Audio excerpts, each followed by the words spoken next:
UP की सियासत से जुड़ी खबर अब आपको बताते हैं। सीएम योगी डिप्टी सीएम को लखनऊ में रहने के निर्देश। केशव प्रसाद का प्रयागराज दौरा रद्द हुआ है। भूपेन्द्र चौधरी को लखनऊ में रहने के निर्देश हुए हैं। आरएसएस के साथ हो सकती है बड़ी बैठक। सह सरकारवाह अरुण कुमार के साथ मंथन हो सकता है। तो ये बड़ी खबर इस वक्त आपको बता रहे हैं। उथल पुथल फिलहाल मची हुई है और अब जानकारी सामने निकल कर आई है कि केशव प्रसाद का प्रयागराज दौरा भी रद्द किया गया है। और इस वक्त हमारे साथ ज्यादा जानकारी के साथ विशाल जुड़े हुए हैं। विशाल, तुषार इस वक्त हमारे साथ, माफ कीजिएगा, जुड़े हुए हैं। तुषार, केशव प्रसाद मौर्य को भी प्रयागराज रहने को कहा गया, भूपेन्द्र चौधरी भी लखनऊ में हैं। इसको लेकर अब जानकारी सामने आ रही है कि आरएसएस के साथ भी बैठक हो सकती है। क्या जानकारी है बैठक को लेकर? देखिए, जो टॉप 5 के लोग हैं सरकार के, इन सभी टॉप 5 के लोगों को लखनऊ में रहने को कहा गया है। इसी वजह से प्रयागराज का दौरा केशव प्रसाद मौर्य का निरस्त कर दिया गया है। इसके अलावा भूपेन्द्र चौधरी को कहा गया है। सीएम योगी आदित्यनाथ को भी लखनऊ में रहने को कहा गया है। साथ ही संगठन महामंत्री धर्मपाल सिंह को भी लखनऊ में रहने को कहा गया। ब्रजेश पाठक को भी लखनऊ में रहने को कहा गया। 3 दिन के दौरे पे आरएसएस के सहकार्यवाहक अरुण कुमार आ रहे हैं और उनके साथ संगठन, सरकार और आरएसएस के बीच बैठक हो सकती है।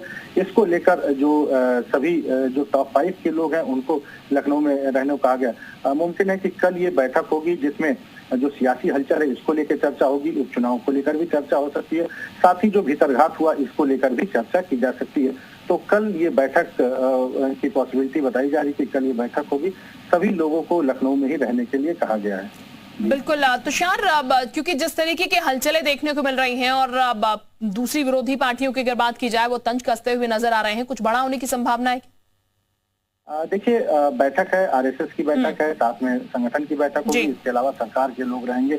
तो सियासी हलचल मची हुई है लगातार। देखिए तो डिप्टी सीएम केशव प्रसाद मौर्य को दिल्ली बुलाया गया था, उसके बाद भूपेन्द्र चौधरी को दिल्ली बुलाया गया था। अब बताया जा रहा था कि धर्मपाल सिंह को भी दिल्ली बुलाया जा सकता है। इससे पहले प्रदेश कार्य समिति की बैठक हुई।